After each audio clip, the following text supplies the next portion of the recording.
कियोताका यानाकोजी एक ऐसा करैक्टर जिसको जब आप पहली बार देखेंगे तो देखने के बाद कहेंगे कि ये तो एक एवरेज स्टूडेंट है जो कि इंट्रोवर्ट है, ज़्यादा बोलता नहीं है, ज़्यादा किसी से घुलता मिलता नहीं है, साइलेंट रहकर ऑब्जर्व करता रहता है चीज़ों को बस।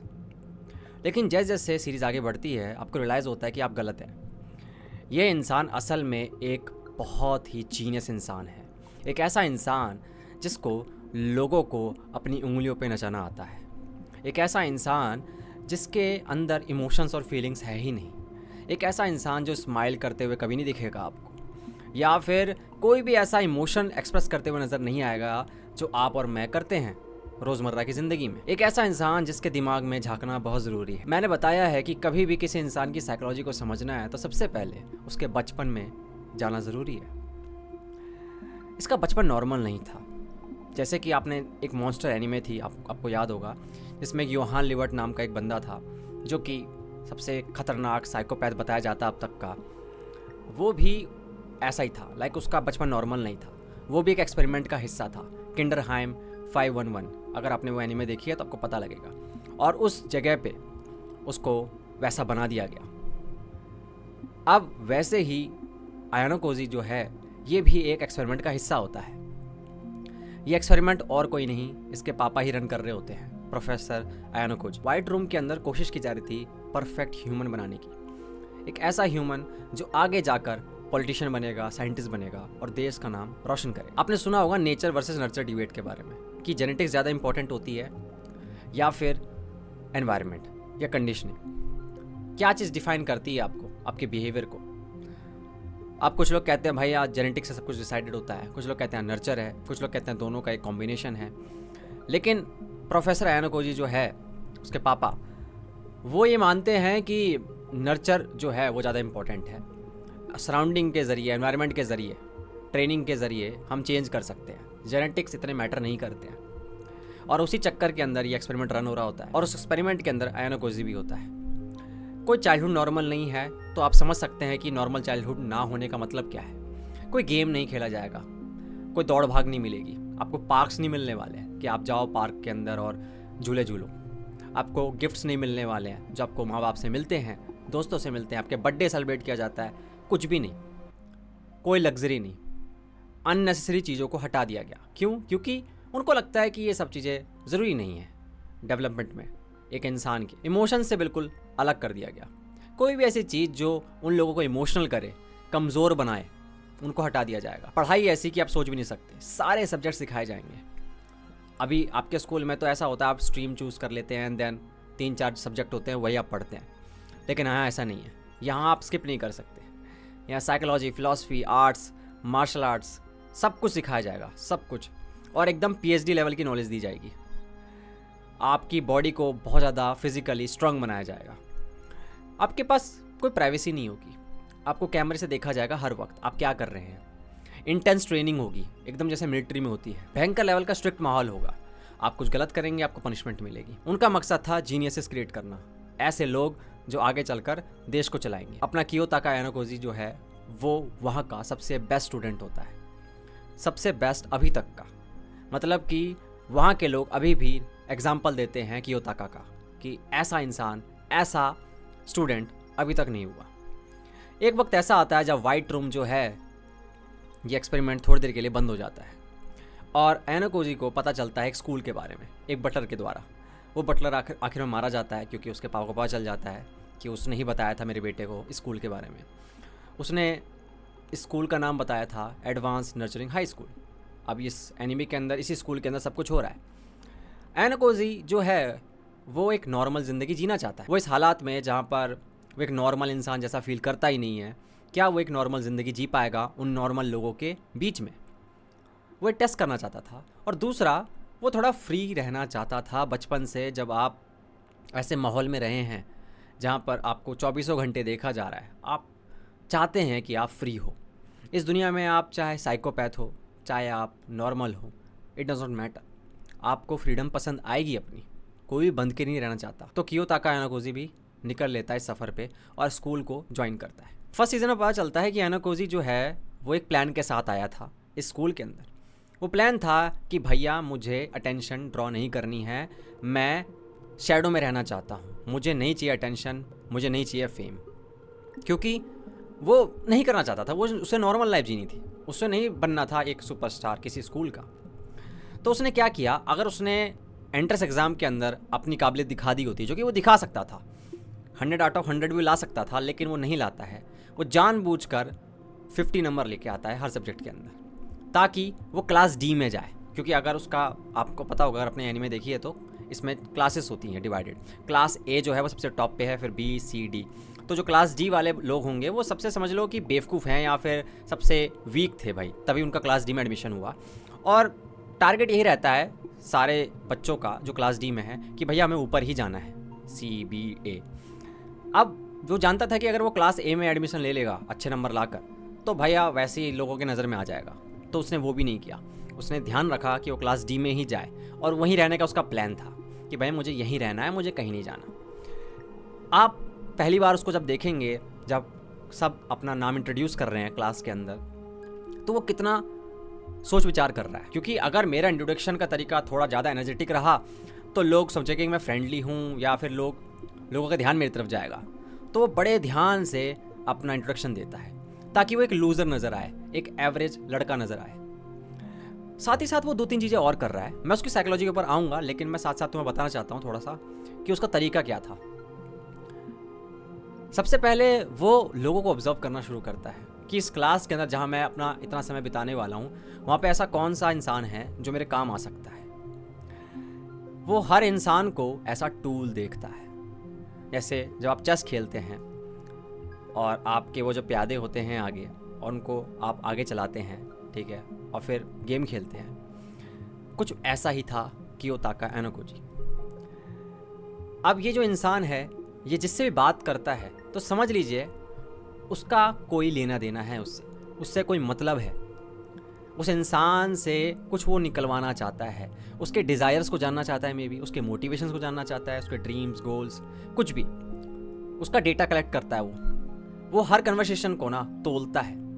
क्योंकि मैंने बताया था इमोशंस तो ख़त्म हो चुके हैं, इमोशनल पार्ट आप हटा दीजिए। अभी आप अपने दोस्त से बात करेंगे, शायद आपको अच्छा लगे, वो मेरा दोस्त है यार, मज़ा आ गया यार इससे बात करके। आप किसी दुश्मन से बात करेंगे, आपको गुस्सा आएगा। आप अपनी गर्लफ्रेंड से बात करेंगे तो आपको प्यार वाली फीलिंग आएगी, रोमांटिक फीलिंग आएगी। ये क्लीन स्लेट है भाई ये बंदा इसको कुछ फील नहीं होता, फियर, पेन, कोई इमोशंस नहीं। सिंपल लॉजिकल बात कि भाई क्या बात हो रही है। लोगों की बातों को देखता है और दिमाग में एक नोट बना लेता है कि इस इंसान को ये पसंद है, ये इंसान इस तरीके से एक्ट करता है, ताकि वो समझ पाए कि मैं किस इंसान को कितना चलवा सकता हूँ। जैसे चेस में खेलते हैं आप कि 1 कदम चलेगा या 2 कदम चलेगा, और इसको मैं कैसे यूज़ कर सकता हूँ जीतने के लिए। अब एनोकोजी का जो सबसे पहला ट्रेट आपको दिखता है वो है मैकियावेलिज्म वाला, कि भाई ये इंसान जो है, मैं पहले बता देता हूँ जिसको नहीं पता मैकियावेलिज्म क्या होता है। एक पर्सनैलिटी ट्रेट होता है भाई, जिसको आपको अगर पता करना है तो आप पता करने के लिए एक चीज़ देख सकते हैं उस इंसान के अंदर, कि उसको ना, एक तो पहली बात वो बहुत चार्मिंग होते हैं, दूसरा उनके अंदर ये एक बहुत ही कमाल की एक स्किल होती है जिससे वो लोगों को मैनिपुलेट कर पाते हैं। लेकिन एनोकोजी जो है ना, वो एक्चुअली मास्टर क्लास दे रहा है पूरी सीरीज़ के अंदर कि कैसे मैनिपुलेट किया जाता है। ये लोग लॉन्ग टर्म प्लानिंग कर सकते हैं। जैसे आपको चेस में पता होता है कि अगर उसने ये चला तो मैं क्या करूँगा, और आगे के कुछ मूव्स जो होते हैं आप दिमाग में प्ले कर रहे होते हैं, हर सिनेरियो को प्ले कर रहा होता है कि क्या हो सकता है, कैसे हो सकता है, एक इंसान के डिज़ायर और वो सब देखकर। ऊपर से ये इतना इंटेलिजेंट है कि एक डेडली कॉम्बो बन जाता है बेसिकली ये सब कुछ। और सबसे कमाल की बात ये होती है जो इनको ख़तरनाक बनाती है, वो ये है कि इमोशनल डिटैचमेंट। हमारे इमोशंस ही बीच में आते हैं हमारे डिसीजंस के, आपको पता है, लेकिन इसके पास वो भी नहीं है। तो ये सारी चीज़ें मिलकर ना इसको और ख़तरनाक बना देती है।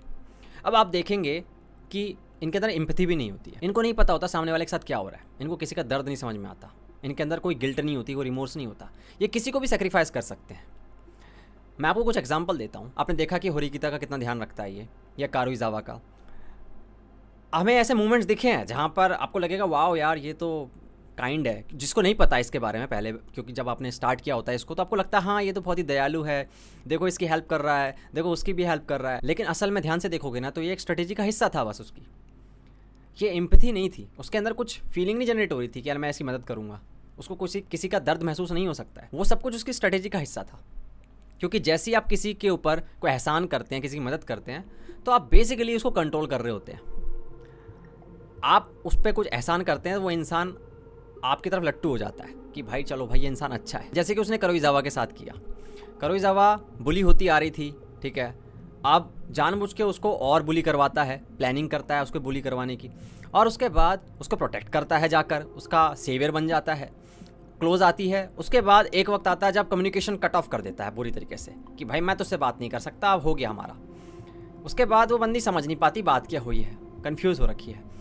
और उसके बाद एकदम से आता है एक सीज़न 2 के अंदर, आपने अगर देखा है तो, रियून से बचाने के लिए उसको, रियून को मारता वारता है और उसको दोबारा बचाता है और सेवियर के रूप में आता है, और उसके बाद वो और क्लोज आ जाती है। इस तरीके से आ जाती है कि अब वो क्वेश्चन भी नहीं करेगी, भाई तू मुझसे क्या बोलने वाला है, तू मुझे जो मांगेगा मैं देने को तैयार हूँ, तो मुझसे जो हेल्प चाहिए मैं देने को तैयार हूँ। इस तरीके से वो लोगों को मैनिपुलेट करता है। होरिकिता के साथ भी होता है। होरिकिता एक ऐसी लड़की थी जो भाई अकेला रहना पसंद करती थी, किसी से अटैच नहीं हो सकती है, किसी पर ट्रस्ट नहीं करती है, लेकिन उसको भी मैनिपुलेट करता रहता है भाई ये पूरे सीज़न में, उसको भी नचाता रहता है। जब भी इसको कुछ करवाना होता था या कुछ करना होता था, ये होरिकिता को आगे रख देता था, और कोई पूछता था भाई ये किसका आइडिया था, होरिकिता का, ये किसका आइडिया था, होरिकिता का। मैं आगे आऊँगा कि अटेंशन क्यों नहीं चाहिए थी इस इंसान को, अटेंशन क्यों नहीं पसंद थी इसको। फर्स्ट सीजन के एंड में जाके हमें पता चलता है कि भाई ये इंसान है क्या। पता चलता है कि ये इंसान जो है किसी को भी सेक्रीफाइस करने के लिए तैयार है। इसके लिए सबसे ज़्यादा इंपॉर्टेंट चीज़ है जीतना। जीतने के लिए इसे किसी को भी बलि चढ़ाना पड़े ये रेडी है। ये लोगों को टूल्स की तरह देखता है, एक ऑब्जेक्ट की तरह देखता है। यहाँ से पता चलता है उसके मैकियावेलिज्म का। अब मैं इस पे आता हूँ कि कैसे ऐसे इंसान जो होते हैं वो अटेंशन पसंद नहीं करते हैं, फेम पसंद नहीं करते हैं, क्योंकि उनकी स्ट्रेटेजी ख़राब हो जाएगी। पहला कारण तो ये होता है क्योंकि अगर आप सामने आए तो आपको रीड किया जाएगा, आपके बारे में पता लग जाएगा लोगों को, आपके एनिमी को, आपका डेटा बाहर चला जाएगा, और इससे ना सामने वाला इंसान ना कंट्रोल कर सकता है सिचुएशन आपसे बेहतर। अगर आपको कंट्रोल में रहना है तो आप शैडो में रहिए, पीछे रहिए, और जैसे एक पुतला नचाने वाला इंसान होता है ना, वैसे रहिए। क्योंकि अगर आप चेस खेल रहे हैं और चेस में खुद एक प्यादे के रूप में उतर जाएंगे, फिर तो आप गेम का हिस्सा ही बन जाएंगे। आपको तो गेम को ऊपर से कंट्रोल करना है, ऑब्जर्व करना है। जैसे आप चेस खेल रहे हैं, आप प्यादे बनकर नहीं कूद सकते हैं, तो पीछे रहकर आपके पास ज़्यादा कंट्रोल होगा, आपका जो नज़रिया होगा वो अलग होगा, आप ज़्यादा बेहतर तरीके से गेम को देख पाएंगे एक अलग पर्सपेक्टिव से।